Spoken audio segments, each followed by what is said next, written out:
Will you pray with me? Through my words, O God, and in our hearts, remember us. Amen. Amen. Please be seated.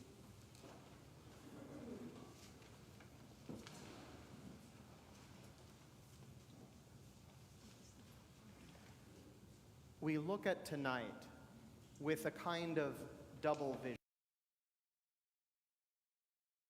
Jesus' Last Supper with his disciples. We see him breaking the bread and sharing the cup. We see the disciples looking in wonderment at what is happening. And yet superimposed on that, we see tomorrow.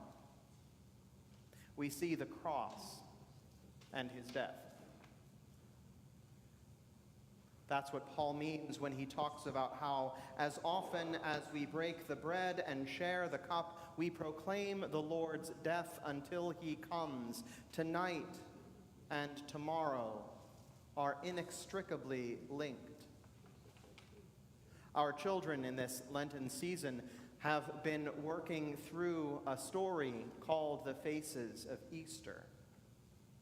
And when it comes to this night, there is a picture that has two sides. On one side is Jesus with the bread and the wine. And on the other side of the same sheet of paper is Jesus on the cross. When we look at the cross, we see the bread and the wine. When we look at the bread and the wine, we see the cross. It may sound morbid. It may sound unsettling that we devote so much of our time and energy to this meal, which is in some respects a remembering of a hideous death.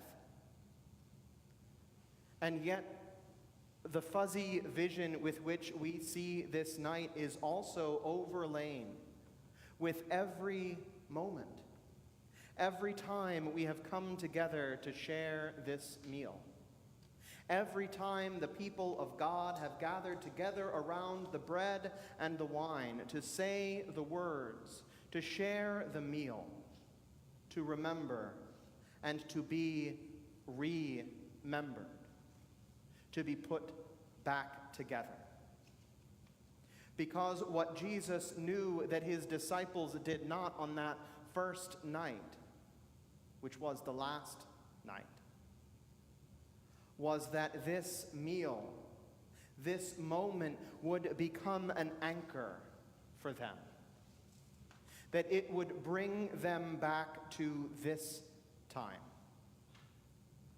That it would allow them to touch again this final moment with Jesus. It would allow them to approach again the cross.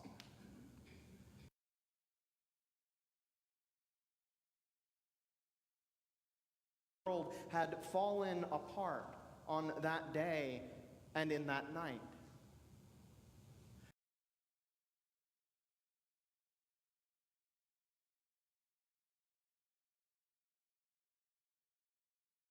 We will not get to the way we are used to finishing our worship together. Just so was Jesus' last night with his disciples interrupted by an arrest, a betrayal, by a moment when everything went wrong.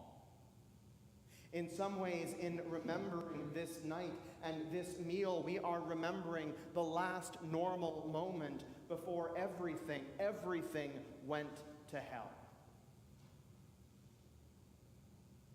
Jesus gave us this meal so that when everything goes to hell, we know how to get back. He gave us this meal to remind us that it is only by touching this central mystery that we ourselves are restored, are reborn, are made new again. That in this moment of Jesus' despair, of our despair, there are the seeds and the beginnings of hope, of a new life, a new world. Jesus gave us this meal, gave us this gift of his very presence to remind us, to assure us that no matter how far apart we fall, we can be knit back together. We come back to this meal over and over again. We come back to this night over and over again because our lives have fallen apart over and over again. We have lost ourselves. We have lost those we love. We have lost a world which seemed to make sense when we were younger. We have lost a kind of innocence, and we don't know, we can't get back to what it was like before, but Jesus left us a meal as a pathway, as a touchstone that would allow us to reach out and touch the moment when everything fell apart, when the whole world ceased making sense for anyone. Because it is in that moment that we know the presence of Jesus.